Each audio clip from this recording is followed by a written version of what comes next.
Craig, here's the plan. I need you to go buy every single Goodwill or other kind of like, thrift store, buy all the computers you can. We're going to build our in-house Grumpy Dungeon Master D&D data center.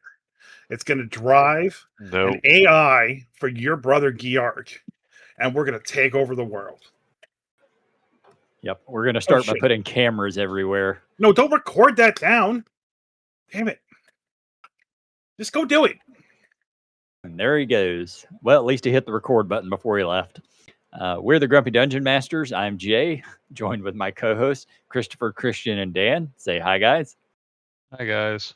Hello there.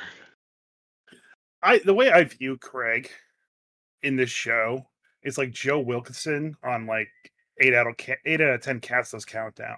Just this person that shows up that I fired that keeps showing up with these crazy things, and he just does stuff.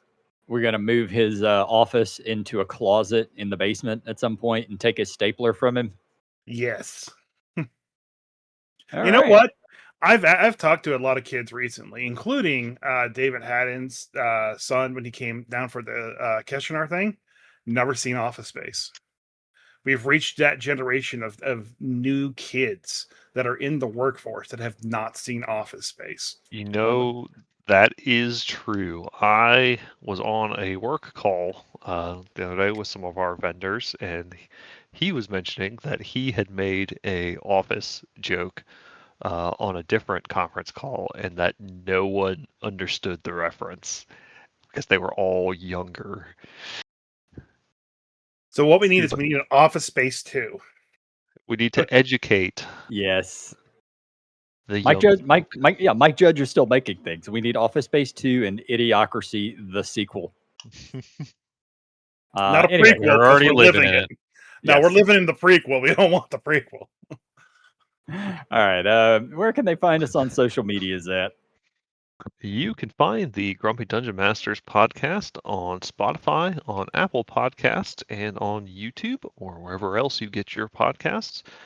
You can also find the Grumpy Dungeon Masters streaming live on Twitch TV on Tuesday and Thursday evenings, currently playing through the game Soul Mask. Also, you can find us on Amazon Podcast. I went through this week and set that up and took ownership of the podcast on Amazon Podcast. I didn't even know that was a thing. Oh, yeah. Yeah, it's a part of Amazon Music. It was always there, but I just didn't have, I didn't take ownership of it. So I actually went through and took ownership of it. And so now I can record stats and data. So just do us a favor. If you listen through Amazon, leave comments and subscribe to it and do all that stuff. You actually can listen there now. Or anywhere else. Spotify, YouTube, wherever you listen. Please like and comment. There's been a considerable jump on YouTube, which is great. I'm hoping to get a standard 50 listens to an episode on YouTube and get Spotify up to 25 per episode. So that's what I'm hoping for. Small goals, little incremental goals. All right. Yeah. That's all I got. I'll catch you guys tomorrow. Yeah, we're later, bro. Well, yeah, no wonder nobody listens. The podcasts are 4 minutes. It's a podcast, but it's short. Did you really just log on to Peglin? Nope.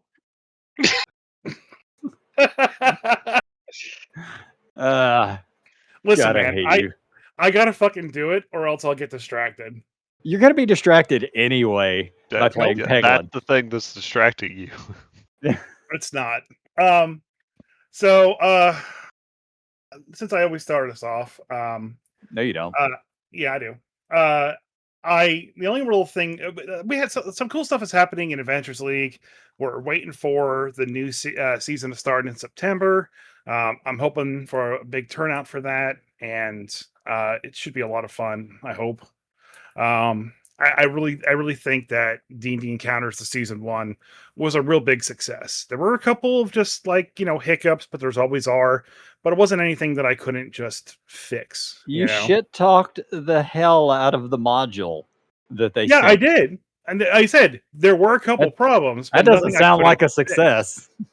I think it was a great success. How can you fix it? Everything WotC does is really good. Yeah, gotta kiss that ass. He wants Is to get Watsy in sponsored. the room with you right now? You know they're No, not a sponsor, right? absolutely not. I think it was a good success. We had a lot of turnout. We have people looking forward to season 2. I'm worried about the World of Warcraft season more than anything. Yeah. Why? Well, because like I mean, this one was a railroad. this one was a So- railroad, but Adventure League is always a railroad. Okay, whenever I gave the missions out to my table specifically, I said, "Yep, so yeah, Inza the witch, who wants you to go out to this domain and help this person out who's requested your help. When you guys are ready, take the trail next to the railroad out of town." Like I get it. It is a railroad. I made it very apparent that it's a railroad. And if you guys try to have any kind of agency to the story, it's not going to happen. This is a monster of the week style fighting thing, and I'm very upfront about that. Right now, because we've finished the stories and we finished the supplement stories from the Ravenloft book, it's all kind of just I'm winging it at this point in time, and it's a lot of fun. It's a little more fun than the modules, but a lot of people like the modules and how tough they were. I killed a lot of players, and I wouldn't have designed half of them with the one-hit kills that they had, but to each their own. So I'm trying to finish up the storyline. I got a couple more weeks of that. I'm kind of using the same Dominers as the big bad kind of thing, and just working my way through. And I think it was fun, and I'm looking forward to the second season. Just the WoW season, though, I don't know. Like I know a lot of WoW. Like Here's the problem with WoW, with World of Warcraft, is everybody who knows what World of Warcraft is also takes cholesterol medicine and has a lot of pain in their joints. Like that's what? that's Like, not necessarily true anymore. kids don't play WoW. Kids don't know shit about World of Warcraft. I would say that is true. The children don't, but the 20 somethings do. And that's what I've never met any that do. I mean, I'll just go off the top of my head. David's son Ash knows about WoW. He's 28, so like Because his dad played it. Well, it doesn't matter. I think the 20 somethings know about it, so I think they would still be kind of being interested. But I think the D&D Encounters season stuff should not include Universes Beyond. I hope it's a success. I'm worried about it, and I'm not worried about Dark Sun. I don't care that half the issues people are complaining about aren't going to be there. The same things that aren't going to be in Dark Sun aren't going to be in fucking Thay. So, like, why are they complaining about Dark Sun and not Thay? In retrospect to those topics, because Thay never went away, because the Forgotten Realms has always been here. Dark Sun hasn't really been around. And It's also, you have 15 a years. different audience of people that are interested in Dark Sun as opposed to the people that just play Forgotten Realms. yes, but still, the only complaint about Dark Sun is the lack of that one specific topic. That's Yes, not the Oh only no! yes, no, there it's are. not. No, it's not. Not to you are- you guys, but the shit that I'm seeing, that's all people are complaining about. It's like, I can't enslave people. Like, good, fuck you. Like, That is absolutely not the only thing. And if you just even look at a cursory glance from a person that can read over the Dark Sun Reddit will show Damn. you way more than that. but you just specified that it's the Dark Sun Reddit. So, like I said, I would put those the same point where you guys are, people who know more. Like, to me, the fact that everyone has metal weapons is fucking irritating, because even I know Dark Sun doesn't have metal weapons. The fact People that are all the pissed art off looks about that. sucking sci-fi and looks like it was cribbed from Monty Cook's Numenera, yeah, that makes me not want to fucking play it. I'll tell you that much. There are some valid concerns out there, but the ones that I'm seeing on the let's say the YouTube DMosphere is just specifically, I can't enslave people. Has Wah. Well, And it Okay. pisses me off.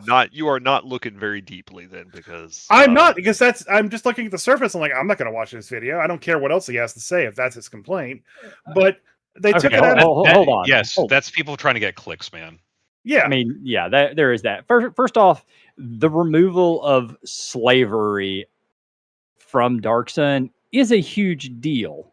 Simply, I mean, okay, you can make bad guys a lot of different ways, but you know what's really our bad guys? Are slavers. But if there's no slavery, you can't fight that. You Right. know, it like that's always been part of it. It's part of Forgotten Realms. There are cultures in Forgotten Realms that take slaves. Fae specifically. But it's not in Thay, and no one's giving a shit. So why all the fucking heartache Because about Those Dark people Sun? don't play the Forgotten Realms, Christopher. They don't care about the Forgotten Realms. Yeah. I do, damn it. Yeah, I mean, Forgotten Realms hasn't gone anywhere. It's been around. They keep, every time a new edition comes out. Look, more Forgotten Realms. Dark Sun, it was in second edition. It skipped third completely. It was barely in fourth. So you're looking at, a huge gap. And the people who loved Dark Sun fucking loved Dark Sun. If they don't love Forgotten Realms, those were people, you're looking at people that were looking at maybe a reason to look at something from WotC again, because they are not Forgotten Realms fans, but they do like Dark Sun.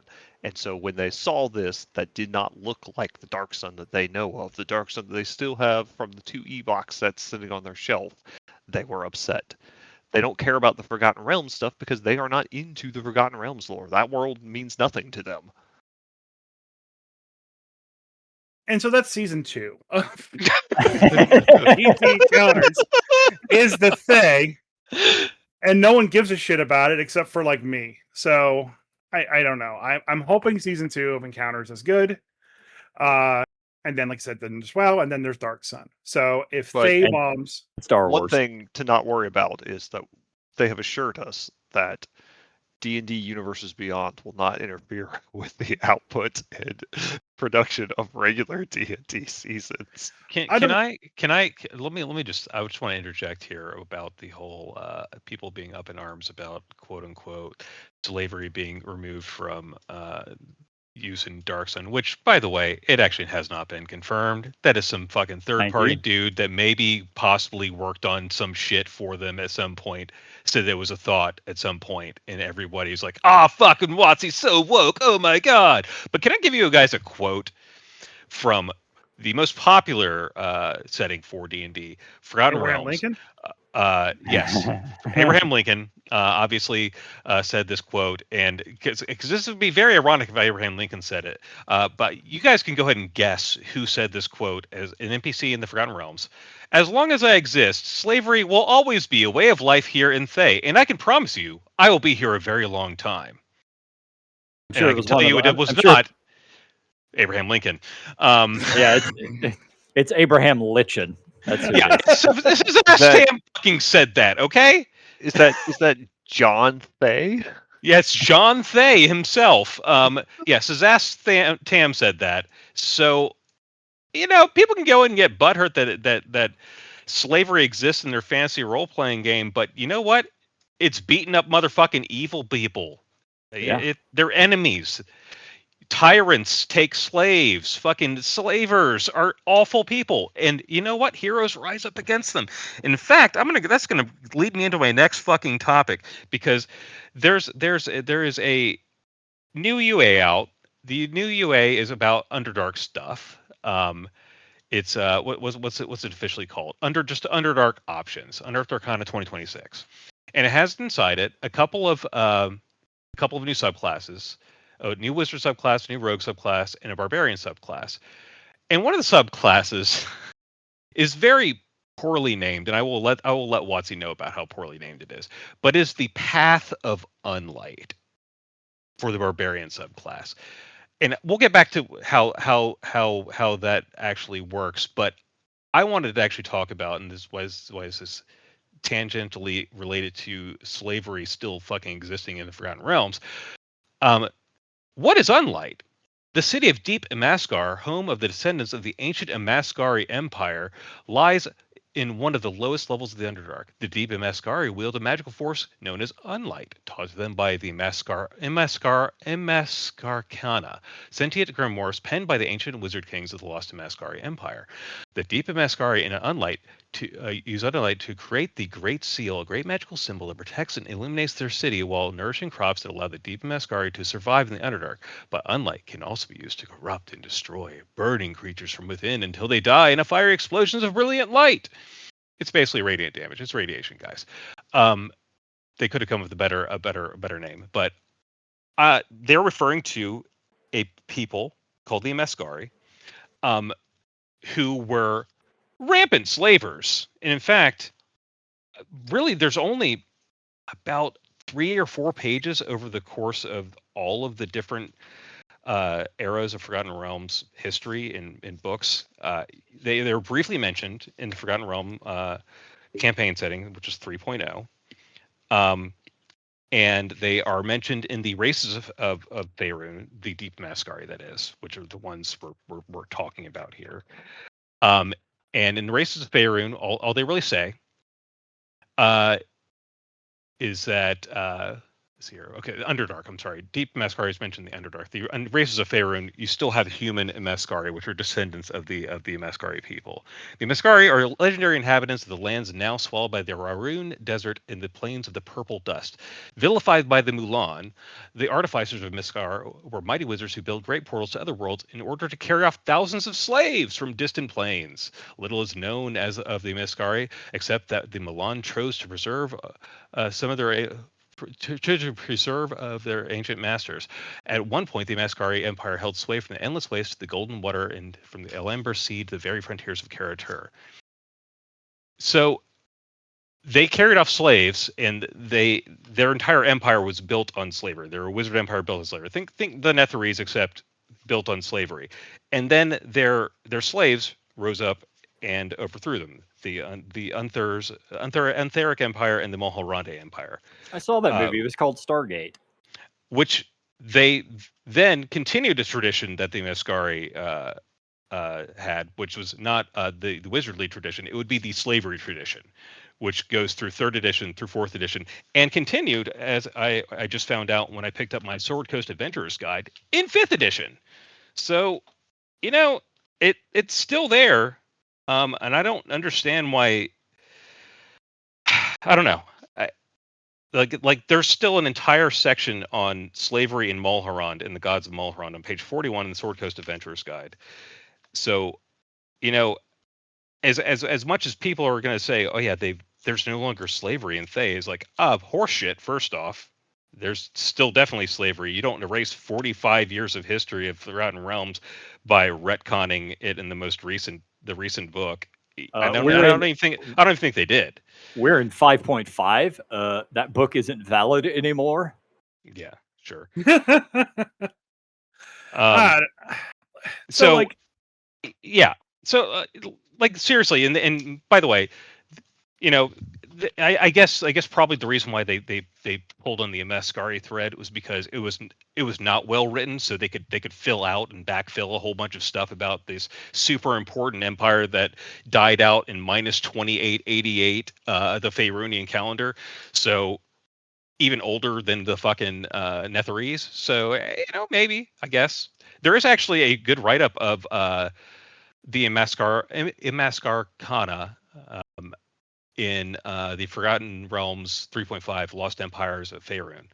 And they actually have like a full write up of all that stuff, which is supposedly where this, I don't know, unlight power comes from or something. But let's get off of slavery and let's talk about the Underdark options. Can we do that? Appreciate it. Okay. Okay. So the Path of Unlight. Unleash your inner light as blazing fury. Barbarians infused with the power of Unlight embrace uncontrollable magic in exchange for incredible physical prowess. The Unlight burning inside them illuminates the darkness while burning and blinding the barbarians' enemies. Man. Unlight manifests as radiant energy of Unlight when they rage, but this energy can take many forms. You can roll on or choose a result from the Unlight manifestation table to inspire the form your radiant rage takes. And that's just basically a description of how it looks. Cracks in your flesh reveal burning light within. So basically, you have radiation sickness. Got it. Level 3, Radiant Rage. Unlight coursing through your body fuels your rage. If your creature you hit with melee attack When rage is active, the creature takes radiant damage equals to your rage damage bonus. Yeah, it's a little bit. Yay, an extra 2 damage. 2 to 6 damage. Hooray. Unlight Revelation, level 6, proficiency in the perception skill. If you lack it, if not, you gain expertise. And while your rage is active, you have blind sight with range equal to that of the bright light provided by your radiant rage. That's interesting, I guess, but it's so. No, it isn't. It's so useless. I can count on like one hand the number of times blind sight would have helped any of my characters. I've had blind sight effectively as my rogue for the last 10 sessions, and it's never once come up. You say that, okay? I do say that, and I can count on my hands the amount of times that blind sight has fucking saved my life, to the point that even my LARP character has blind sight. Well, that's just dumb. It is coming more handy than probably any other skill, especially from Rat Lore, than I can count. It always fucking happens. So I think it's one of those things that just sounds stupid, and some people pick it up, and it never is useful at all. And then you have someone like me who just by random happenstance also has it, and it's like the godsend talent. All right, hold on. Let's talk D&D. How many things actually cause blindness in D&D? Well, any given cleric could. I'm gonna go back and talk to you about, or just remind you about, because we did talk about it when my party decided to cast Sleet Storm on the enemy party, thus making them all blind to seeing everyone inside. So they had disadvantage, but everyone inside could still see out perfectly fine. So there's something. Hang on, I'm looking up the actual wording of the spell. Sleet Storm. We argued about this like 3 weeks ago. Yeah, and I agree with you logically that if you're in a fog cloud, everyone in the fog cloud should be blind. But no, the way it works is you can see into the fog cloud. You can't see into the fog cloud, but you can see out of the fog cloud fine. And it was dumb 3 weeks ago, and it's still dumb today. But that's where blind sight could be useful. Now you're casting darkness or fog cloud on the enemy or on your team, and now you're not blind to everyone inside, and you can still see out fine, and the enemy can't see in. So there's a good use of it. Until the spell ends, Sleet falls in a 40-foot tall, 20-foot radius cylinder centered on a point you choose within range. The area is heavily obscured, and exposed flames in the area are doused. I'll look up heavily obscured. Yeah, that's what I need to be doing. Yeah, I know. You can keep talking. You don't have to wait on me. Anyway, let's look at the other abilities that they get. One's called Infectious Unlight. When you deal damage with Brutal Strike, that damage can be radiant or the usual type of your choice. And you also infect them with radiant infection or radiation. Target becomes effective with unlight for 1 minute. While infected, it sheds bright light within a 10-foot radius. Additionally, at the start of each of its turns, it takes a D6 radiant damage. So it puts a dot on people. Cool. That's something else I have to keep track of. Yeah, something else to track. That's wonderful. Target that takes a con saving throw, DC 8 plus your strength modifier plus proficiency bonus at the end of each of its turn, and it only ends it on a success. That's just annoying is what that is. And that is going to be I'm telling the PC, you're going to remind me on my turn or I'm not going to take that D6 damage. Harbinger of Unlight, level 10, also you gain resistance to radiant damage. Again, doesn't come up very often for PC. Radiant damage is typically PCs dealing damage to enemies. Brilliant Rage. That happened to my party this week, which just saying. What happened? It's like a lot of radiant damage. And how did they get hit with a lot of radiant damage, Christopher? Fighting angels? They were fighting a archpriest. An archpriest. So what do you drop on them? Well, you have not Sacred Flame. You had the Pillar of Fire that does half fire, half radiant damage. Flame Strike. And then because of how the new characters are built, their base attack, which they did 3 times, was just Radiant Strike essentially, which did 2d12 plus 6 something fucking radiant damage. 3 times a turn. What level are your characters? 7. Would be irrelevant then because this is level 10 ability. Anyway, Brilliant Rage. The Well, Aura of Your it's a Unlight is CR12 bolstered. monster. Mm-hmm. So you could end up fighting him. Yes, sure. Like I said, I'd rather have fire. Fire, you're going to hit by fire all the time. Radiant damage, just because Christopher used an Archpriest 1 week, does not mean that there's many things in the monster manual that actually still do radiant damage. Yeah, but you got to remember the way they built the monster manual for 5.5 is a lot of the attacks. They replaced a lot of the spells with the spell attack. And that spell attack does half like physical and then half an effect. So necrotic is the one I've seen the most recently, obviously because of Shadow Dark, but Radiant's been in there a lot. Poison's Shadow been in Dark? there a lot. I said Shadow Dark, I meant Ravenloft.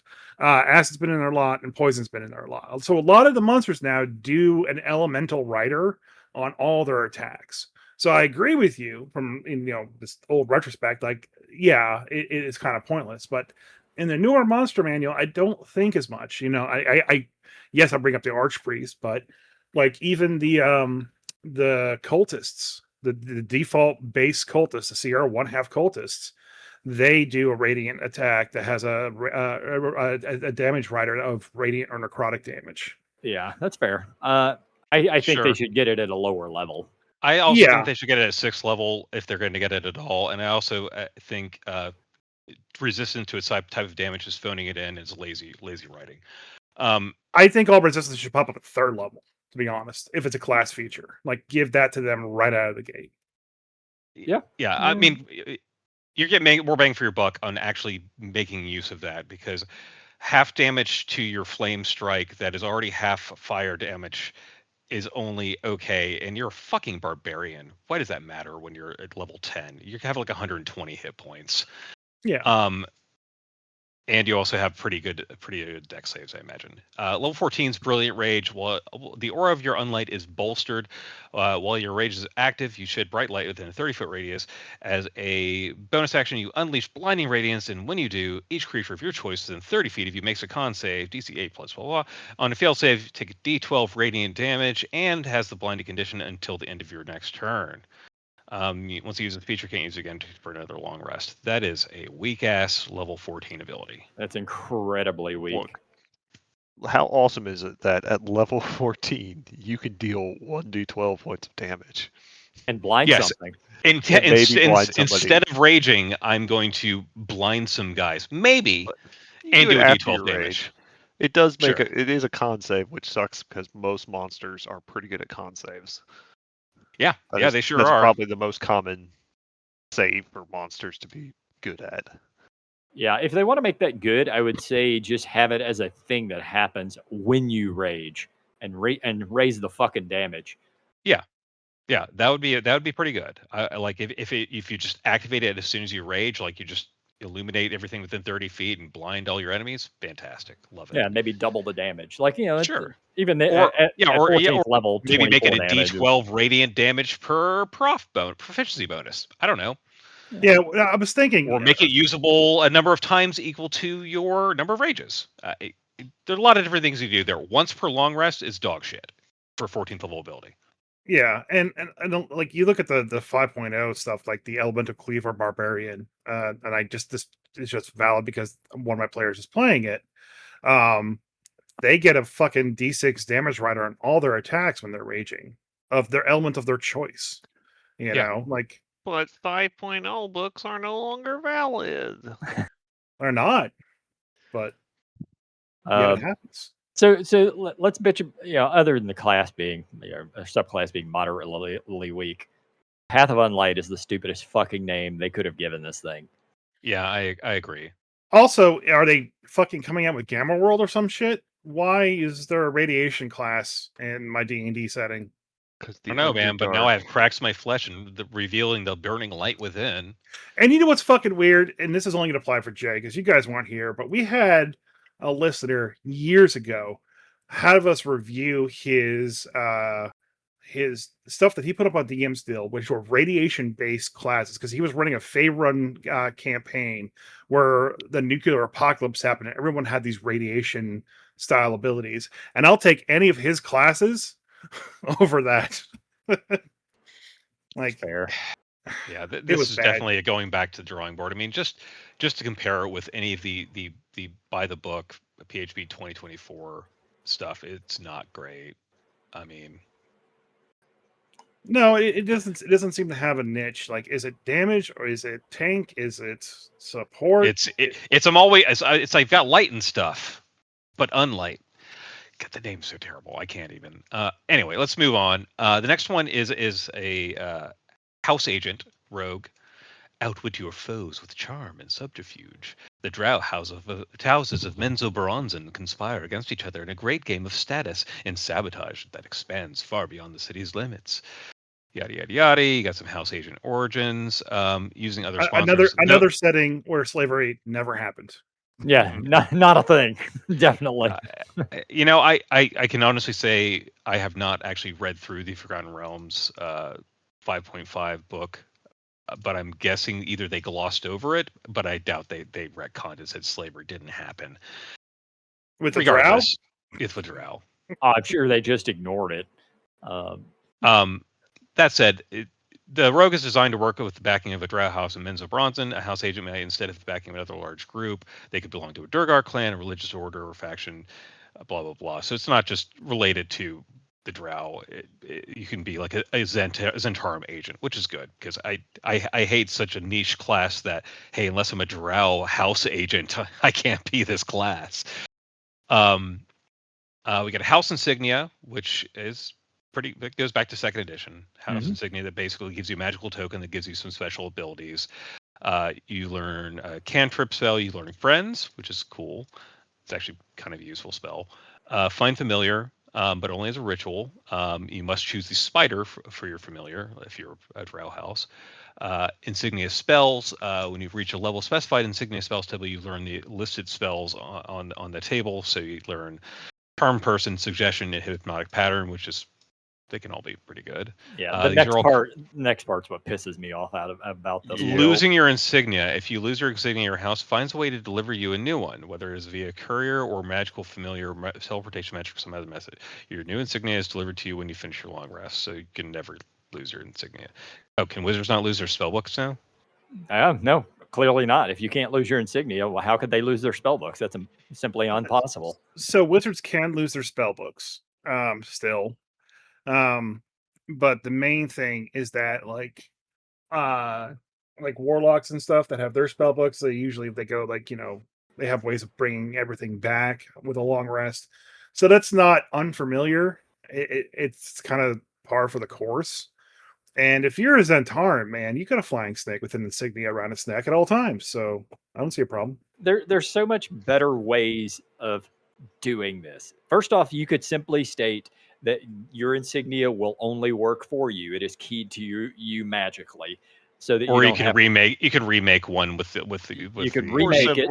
with your oath or whatever the next dawn or dusk or whatever. Or you the thing that it's bound to you and you can teleport it back to you. Yeah. Or you could say, hey, you lost your insignia and you can get one back by visiting your house and taking possibly a hit on your reputation for losing your insignia. Accepting a quest from your patron organization, which would actually be cool. Listen, creative role playing. Guys. These sounds like creative DM ideas, which are not allowed in 2024. Yeah, we just have to make sure everything comes back at a long rest, buddy. All right, next, level 3, Charming Presence. Take the influence action as a bonus action. It's kind of neat. You can use Deception, Intimidation, Performance, or Persuasion. You can additionally choose one of the following skills, those skills I just listed, and have proficiency of those skills as bonus. Level 9, Backstab. You have advantage on attack rolls against creatures within 5 feet of you that are friendly to you or have the charmed condition. You also gain the following Cunning Strike option: Stunning Betrayal. First, your sudden but inevitable betrayal. If your target was friendly to you or had the charmed condition when you hit it, the target has a stunned condition until the start of your next turn at the cost of 46 your backstab. Yeah, but stunned is brutal, dude. Stunned is brutal. Brutal. If your allies can take advantage of it, that is really brutal. Yeah. You're not doing anything, but what you're setting up your allies to do. I actually lot. like that one. Like that's not bad. Yeah. I don't know. Monks do that with a key point, and it takes 46 to do it with a rogue. Well, monks shouldn't be doing it with a key point. How about that? I like this. I like the idea of the backstab, the way they've got this one set up. Is it the most efficient? Probably not, but it's still neat. And stun is just advantage on all attacks against it. It can't take reactions, opportunity attacks. They drop what they're holding too, don't they? No, Or is that Not previous anymore. consideration? they just have the ability to move on their turn. Yeah, let me look up stun for 5.5 because I don't remember. It just came up in my last game. Essentially, all they can do on their next turn until the end of their next turn or whenever the condition says is move. You And they have automatically fail your strength and dex saving throws saves. too. That's good. Yeah, cannot That's take pretty actions, bonus actions, or You're reactions. technically so. incapacitated. Yeah. Breaks your Can't concentration, speak. renders you speechless, gives you disadvantage on initiative rolls if you have to roll initiative. Yeah, So it was really That's pretty cool because brutal. I got the Stunner's Druid who had a fucking level 3 moonfire moonbeam And you running can't around. concentrate anymore. Yeah. Yep. So it worked out well. That's a lot. Is it worth giving up 4d6, like a potential 14 damage, to stun somebody for a turn? Maybe. If You know what, I like having an additional option to sacrificing your backstab. I haven't played a rogue in 5.5, but I do like that they added that. Pathfinder did it in Pathfinder 1. I'm sure they carried it on to Pathfinder 2. Rogues are boring as fighters when all you can do is just I backstab. Yeah, it's cool. They made him a Battle Master fighter. I'm playing one in Shadowdark. It's wonderful. Yeah. I mean, level 13 infiltration partner. The familiar you have with the Find Familiar spell gains dark vision out to 120 feet and true sight with a range of 30 feet. True, that's pretty sweet. Additionally, when you cast a Find Familiar spell or finish a short or long rest while you have a familiar, you can grant your familiar temporary hit points equal to your rogue level. Plus 13 hit points. That's I hate everything about that. Why are you giving them true sight? Also, Drow all have dark vision to 120 anyway. Or at least they should if they don't. And the familiar summon with the Find Familiar is a spider. Doesn't it have tremor sense? Why the fuck does it need true sight? See through or illusions. Dark vision. Yeah. Or dark vision for that matter. I mean, see through illusions. Sure. Silver Tongue. Creature's hostile attitude doesn't impose disadvantage on your charisma checks to influence that creature. This class seems like it'd be really cool in the OSR, where you have reactions whenever you run into reaction rolls when you run into a group that you haven't met before or something. Like, this seems like a mishmash of a bard and a rogue, which I do love the charisma rogue. I do. I just don't see this actually being a viable option in most tables of 5.5 because people don't run games like this, and the by the book adventures are not run like this. Like, I think the only adventure like official adventure in 5.0 that I can recall is the Keys from the Golden Vault. It was the only one where you could really even get some real persuasion and diplomacy and intimidation and manage to get your way around stuff without just resolving in a fight. Witchlight did that a lot too. Witchlight was built that way, and I will say there was a lot of that in the Ravenloft stuff. They tried to basically make that for not every encounter, but for most encounters, there was a way to kind of just like bypass situations that would otherwise devolve into a fight. Yeah, like I agree with you, Dan. Like, I think it'd be better, obviously, an OSR style system, but there are definitely games where this will work. The vast majority, probably not. Yeah, I don't know that I'd play this class as written in a game that I don't know that the DM is planning on allowing me to get through combats or potential combats by, charming magics or my Silver Tongue. But some tables will allow it. I'd sure as hell play it. I certainly would rather try to talk my way out of shit in the Underdark than try to fight every damn thing. I'll tell you that Yeah. much. Mhm. Which brings me to the last one, which is Subtle Manipulator. Confound. Sacrifice 5d6 of your sneak attack. The target must succeed on a Wisdom saving throw with the DC equal to your spellcasting DC, or have the charm condition for 1 minute, which is interesting. You stab somebody, now you're charmed to me. Eh. And then you stun them Yeah, with I your was about to say the second you deal damage, Yeah, we're you're no friends, longer right? charged. Ugh. Um, Additionally, you can cast a friend spell as a bonus action, and the target no longer automatically succeeds on the saving throw if it isn't a humanoid or if you're fighting it. That's kind of cool, actually. Finally, when you cast a spell that gives a target the charm condition, ends the target. Charm condition. When you cast a spell that gives a target the charm condition ends, the target doesn't know it was charmed by you. So you stab somebody, charm them, they don't know it was you. Yeah. Yeah, that's kind of cool. I mean, it's a level 17 thing. Let's just go with it. I mean, no one's going to be playing that level. All right. Compared to the first one, I actually like the House Agent. The House Agent's not bad. Is it as cool as an Arcane Trickster? No. Does it seem like it'd be a fun rogue to play? Absolutely.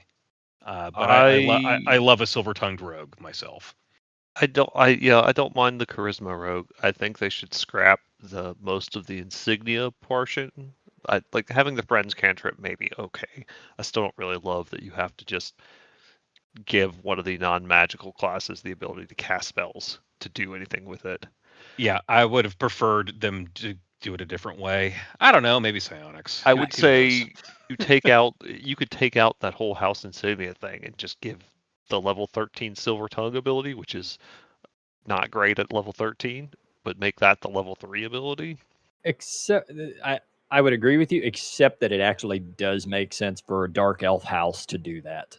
Because from the early days, they would hand off magic items that would do things like this for their agents. Yeah, no, you're not wrong. The problem with it, though, is what I think what Christian's kind of getting at is that the only part about this which would make it be a house agent, not just a charisma rogue, is the magic item. That's it. Yeah. That's the only thing.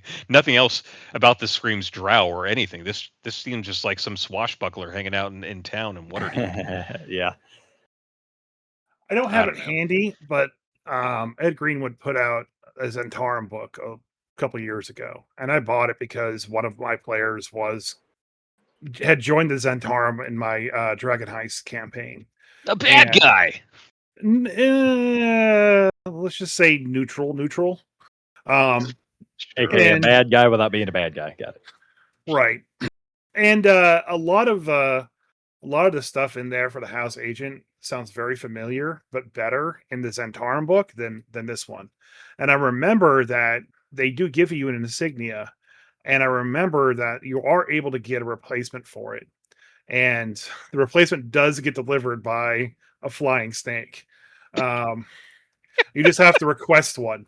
It's not magical. It's just your key into the secret house, Mm-hmm. Cool. And I think there was a reputation hit for it. Right. Yeah.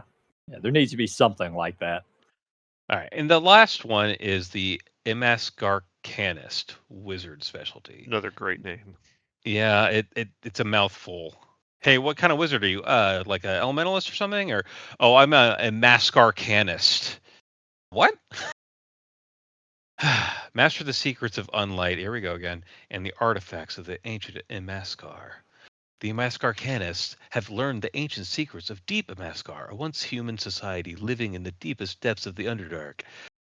Blah, blah, blah, blah, blah. Okay. Learning the secrets of the Unlight. Okay, Unlight Adept. You know how to weave Unlight into your damaging spells. Here we go. We're going to replace everything with radiant damage. Yep. When you cast a spell that deals acid, cold, fire, lightning, or thunder, you can change the damage type to radiant. In addition, dim light created by spells you cast is bright light instead. Unlight Invigoration. You can imbue creatures with Unlight drawn from your own energy, making them stronger and fiercer. As a bonus action, choose a willing creature you can see within 30 feet of you and roll 1 or 2 of your hit dice. These dice are then expended. The target gains temporary HP equal to the total you rolled, plus your intelligence modifier, And until the target has no temporary hit points, it has advantage on strength checks and sheds bright light in a 10-foot radius. So you can spend your hit die to give somebody false life that also gives them bright light in 10-foot radius. You and had advantage me. on strength checks. You had me in the first. Like I was reading it, and I was like, okay, you're expending dice. This is going to do something good. You're actually having to pay a cost. Oh no, it just gives them fucking temporary HP like everything else. It's one of the only abilities you can use in modern D&D. All right. Level 6, Unlight Restoration. You can wield the restorative effects of Unlight to heal injuries and remove harmful effects. God damn. It's a fucking wizard healer. As a bonus action, you choose a creature you can see within 30 feet of you and roll 1 or 2 of your hit point dice. Here we go again. These dice are then expended. The target regains hit points equal to the number the total rolled and sheds bright light. Fucking Christ. If you expend 2 hit point dice, you can choose to end one of the following conditions. Oh, or we're doing a lay on hands thing too. We can end blinded, deafened, paralyzed, or poisoned. If you do, the target does not regain hit points. Neat. Didn't Spellfire do this kind of stuff? Yes. Kind of. Let's see. Spellfire yeah, go ahead. I'm gonna scroll through Spellfire Sorcery real quick. All right. Imaskarcanist lore. You can attune yourself to a magic item as a magic action. Well, once you use this feature, you can't do so until you finish a long rest. So you can auto attune to something rather than taking a short rest. Yay. Piercing Unlight. You ignore resistance to radiant damage. Unlight resilience. You gain resistance to unlight to radiant damage, and MSCAR seals. You always have glyph of warding spells prepared, and you can cast it once without expending a slot.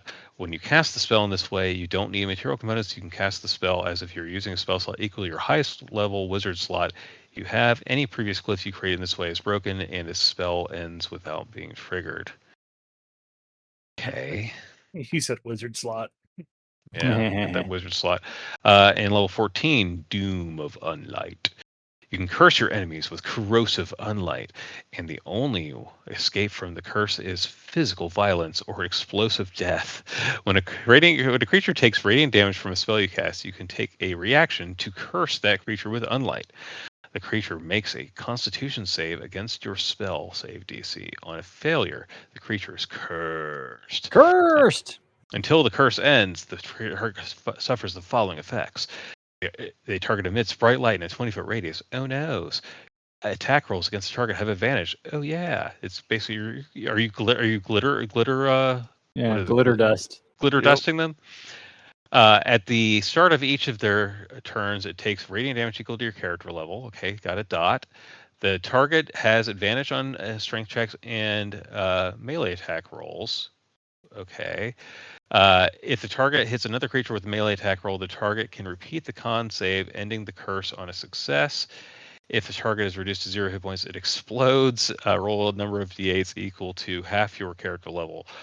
Creatures in 10-foot radius emanation on the target takes radiant damage equal to the total rolled. Okay. What? Yeah.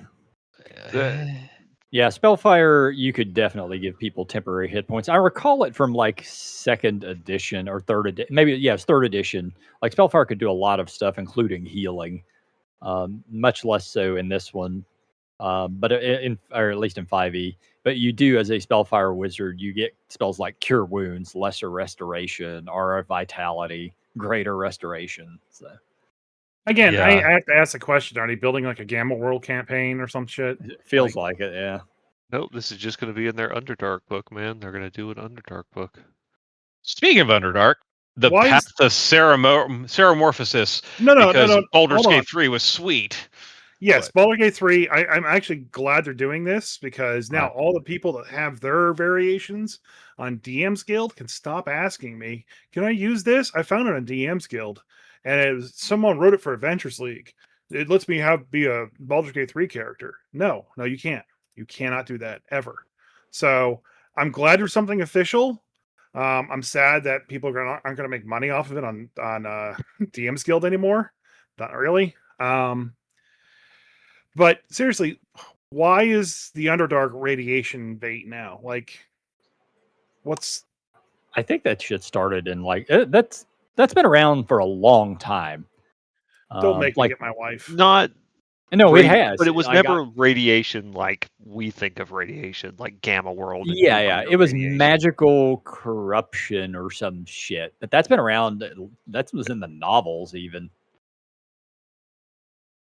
It's not new. Was it called Unlight? No, it was not called Unlight. That's something No. else. Oh my gosh, I'm still don't like the Ceramorphosis feet chain. Yeah. So, yep. For those of you that have played Baldur's Gate 3, get excited. I am Put excited. that shit in your brain, and it's going to be real exciting. When you're level 4+, you can begin a symbiotic relationship with the Mind Flayer tadpole in your body. You increase your intelligence modifier, increase your intelligence by 1. Mind Sliver, you learn the Mind Sliver cantrip, hooray. Psionic power, the wellspring of psionic energy provided to you by your tadpole is represented by psionic energy dice, which fuel the powers you have from this feat path. You have a number of psionic energy dice equal to your proficiency bonus. When you take this feat, your psionic energy die is D6. The die changes when you take feats along the path of Ceramorphosis. Any feature on this path that use psionic energy die only use the dice from this feat path. Some of your features expend psionic energy dice as specified in the feature's description, and you can't use a feature if it requires you to use a die when all your psionic energy dice are expended. You regain all your psionic energy dice when you finish a long rest. Yeah, I like it. I don't. Psionic Overload. When you deal psychic damage, you can expend a psionic energy die to roll the die and deal extra psychic damage equal to the number rolled. Sure. So Mind Sliver, Psychic Overload. Hooray. The next one is Illithid Thrallmaker. Increase your intelligence or charisma modifier or charisma bonus by 1. Charisma stat. Psionic energy dice. The psionic energy dice are increased to a D8. You gain telepathy out to 10 feet. If you already have 10 feet, if you already have telepathy, your range is increased by another 10. Seems pretty weak.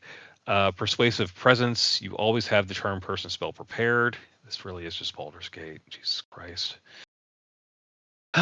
Okay, and you can cast it without expending a slot by expending in a psionic energy die instead. Next up's Tadpole Safeguard. Psionic energy dice granted to you by psionic energy dice have become D8s. Dan, it's like you're falling asleep reading this. Listen, Christ. this may not make be me less sound like excited. a shill. This may make me sound like a shill, but I'm You glad are a they're shill. You're a literal shill. I am not a shill. You're a shill. Go ahead, Chris. I am glad they're actually doing this. I know that just them capitalizing on Baldur's Gate is just kind of like 2 years too late, and I get it. But like, maybe. Yeah. But I'm happy. I'm happy they're doing it. I'm happy that the Baldur's Gate people are still going to get some work and get some residuals for their likeness and shit. And I'm sad that Larian's not doing the thing, and there's some other things that are going down that are sad. But I like seeing the Baldur's Gate people in the games. I don't mind it. I just hope they mind don't drop seeing the ball. the But this one voice sounds cool. actors do stuff, but this is just, hey, let's continue to ride the coattails of the thing that's been propping up our investor reports for the last 2 years. So Yes. anyway, I'm not going to read all of these. They're basically the same. There's 3 of them that are basically the same thing, and it's a prereq for you to take a level 12 feat called Full Ceramorphosis. And you have to have at least 2 Path of Ceramorphosis feats. So you take the beginning one, and then you take either Illithid Thrallmaker or Tadpole Safeguard or Ulthirid's Might. They all give you a D8 psionic energy die. They all give you 10 foot telepathy range, and one gives you the charm person always always memorized. One of them gives you shield spell always prepared, and one of them gives you Gives you extended tentacles. 2 long tentacles sprout from around your mouth, and you can use these tentacles when you make an unarmed strike. When you're using your tentacles, your reach increases by 5 feet. Ooh. I Cool. fucking love it. Now I like everybody wants to be a monk. Yeah. That way I get Yeah. extra range on my punches. Sure. I'm just going to be a wizard that always gets a bunch of extra uses of shield. Yeah. Mm-hmm. Just Whatever, bring it on. It'll be fine.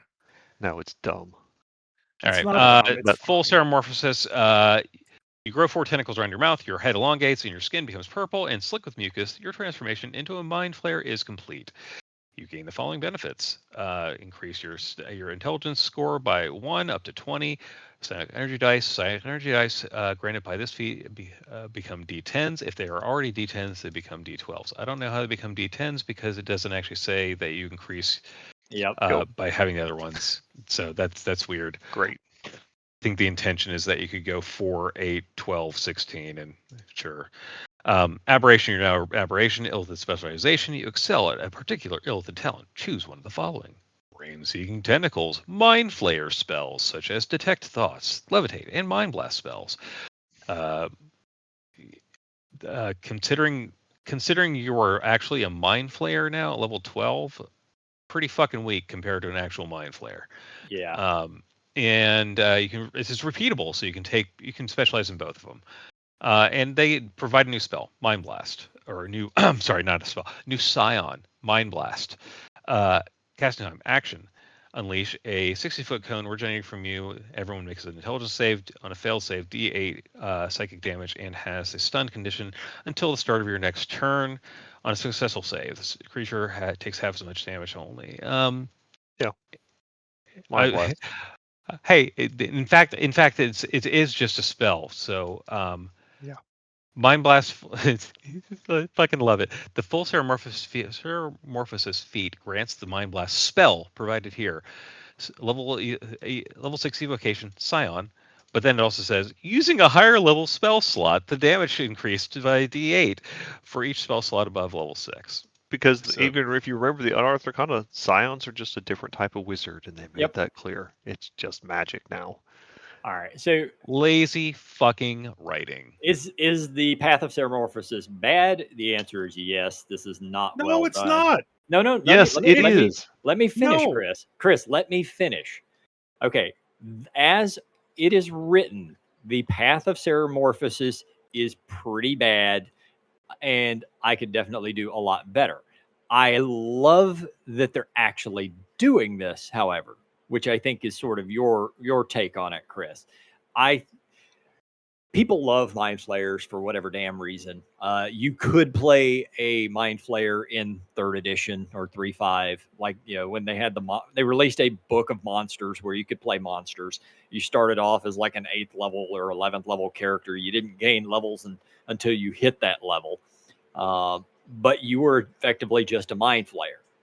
Yeah, mind flayers are evil. They should probably add in here some lore that, hey, you eat brains, preferably of sentient creatures, But the general idea of this, it's been around a long time, and I don't hate it. I would probably never allow it in my campaign. But, if I was running something with mind flayers, I might do this. I mean, if you're it's going to be in the Underdark book. So if I'm running an Underdark thing, and there is something that actually makes sense, that I'm gonna have people that are be fucking mind flayers, great. But I mean, you're fucking part of that hive mind now, unless you have some Baldur's Gate bullshit happening. So, Yep. That's the only thing that I don't think makes sense is the transformation with the Ceramorphosis is an immediate thing, and when you first play through Baldur's Gate 3, that is something they drill into you multiple times. Like, why is this happening to you? You should already be turned by now. And you got to play the game to figure out why.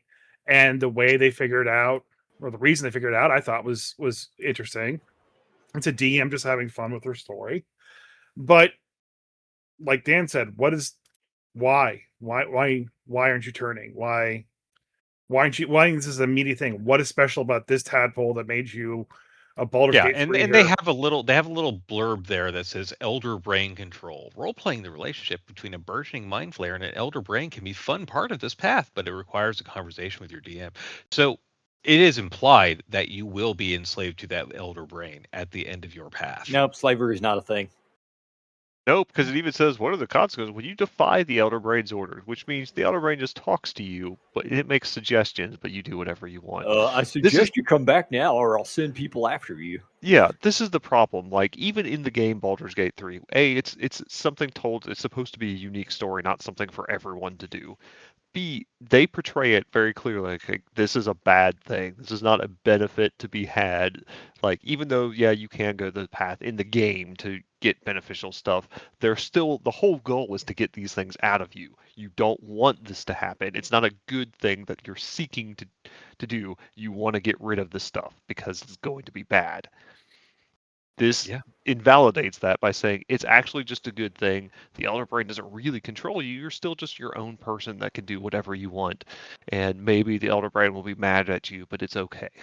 Like, this takes something that is supposed to be a monster, something that is supposed to be a horrific alien from another universe that doesn't belong here, and turns it into just a fun, cuddly character to play. Now, if they were releasing this with the Baldur's Gate 3 attachments to it and saying, hey, we're making Baldur's Gate 3 an actual campaign book, you can buy it and play through the story with your friends, and here's everything to kind of walk through that story. Let the players make what they want, and here's the feats that they get automatically at these levels. Yeah, I can see that too, but They like, do Well, it. They do. instead, Chris, you're gonna have to deal with this Adventurers League, and somebody's gonna be like, "I'm now a tadpole host. Can you tell me what the Elder Brain would like me to do?" luckily with the seasons, they are limiting the books. So like with season of horror, people like, I want to play this, that, or the other thing. Is like, no, all you get is a player's handbook and the Ravenloft book. That's all you get. That was a rule in Adventures League until they dropped it near the end. So whenever this book comes out, I would expect that to be a thing, and I'd be fine with it then. But hopefully, I don't get that outside of it. Here's the other issue I have with this, though. This is the thing that you have several other subclasses because they put some of the things in the PHB 2024, like the Psi Warrior Fighter, that also has a psionic energy die. So now, if you're playing a Psi Warrior and you take this, those two don't stack together, though. Only the feat ones count for the feat stuff. So now you have to track two resources that have an identical name. Cool. Listen, That's all right. And use WotC them doesn't for want to give different. us psionics. They were very apparent about it. Now they're giving us psionics, and we have to suffer the consequences. And they are not giving us psionics. They're giving us spells. They're giving us different magic. Yeah. It's not even different magic. It's just magic that you can add a psionic energy die to do extra damage with. Yeah, if you looked at the Scion thing, it's literally the same spell list, except they made like 6 new spells. Other than that, it's just all the same spells from the PHB. Cool. Fantastic. Can't wait to do it. Yeah. So I kind of want to say, like, if we think we can do it better, we should honestly just get our shit together, create a couple subclasses, or create some extra things, and actually make the psionic class the way we think it should run, and fucking put it on DM's Guild. The psionic class would require an entire psionics book. So I don't have the energy for that. Sure, I'm going to quit my full-time job in order to take care of that for them, for WotC. Yeah, pass. just so that they can then say you can't sell that on DM's Guild. yeah, you can. You just At flag it some as point, they just say you fine. can't, and then you can't. No. What happens is, and this has happened, and you put it on DM's Guild. If they like it, which has happened, They take 80% of your revenue. no, they own it right out the gate. They just buy you out of the book. Yes, Yeah, I'm well- sure you get pennies on the fucking dollar. Yeah. Involuntarily, right? Like, Not- you don't get the option. They just Yeah. tell If you I was that you're being bought out. if I was ever Yes. writing a psionics book, it sure as shit wouldn't be for WotC. Yeah, so let me go ahead and restate. No, I'm not writing for WotC. No, I'm not. We're putting stuff on DM's Guild. Hard pass. No. I mean, feel free, Christopher. You go ahead and keep on posting stuff up there, bud. Okay. I'm sure they'll eventually add a D&D Beyond for you. Yeah, I don't feel like putting something on a platform where I don't own it. And I don't really feel like writing stuff for 5e. I like creating things, but if I'm going to create it, I'm going to create stuff for a system that I am more invested in now. 5.5. Yes. No. 6th edition. Yeah. Not it at all. Can't wait for 6th edition. They're going to bring back healing tokens. That'll be great. Everyone has an action surge. Everyone has 3 healing surges. Please So- no. Is it Matt That's Mercer time? No, not yet. So in relative good news, I want to bring this up, and you guys are like, "No, it doesn't matter at all." But I'm still going to bring it up. I found out about this 20 minutes before the end of the Kickstarter campaign. But I guess the guild is got funding to build their own movie. And why this matters for us, I guess, is because it's very D&D related. It kind of helped kickstart a lot of people that wanted to bring their character to life in a different kind of setting. This is like beginning of, it was even pre-Twitch a little bit. It's the beginnings of like the YouTube era. Yeah, it was early. Should have Yeah. been 2012 or somewhere around there. So yeah, Felicia Day is Mhm. making a movie called The Guild Ren Fared, where they're bringing all their characters back, and I'm not sure what more is They're about going it. to but Ren Fair. I guess.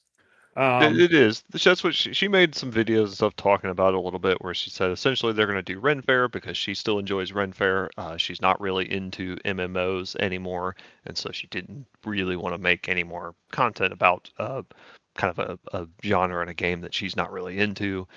So, but she does love Ren Fair, and so they're going to do something, make a movie at the Ren Fair. I think it's going to be neat. I think it's. I'm sure it'll be fun. Yeah. And for anybody who's not familiar with the guild, it was a show that came out circa 2010-ish, around there, and it was about a group of people who played World of Warcraft or some variant together, and all the bullshit they went through. But it was headed up by Felicia Day, who is also one of the major people who was responsible for Critical Role getting its start. So I think it's neat. I think it's going to be a lot of fun. I think it's. I'm glad that there's projects like that still happening outside the zeitgeist of Hasbro and Critical Role and whatnot. And I don't know. I just thought it was neat. I hope that I hope that it is awesome. Me too. All right, now we can talk about Matt Mercer and Critical Role and the top 10 or some shit, right? Yeah, let's talk about his top 10 psionics. Yes, that's perfect.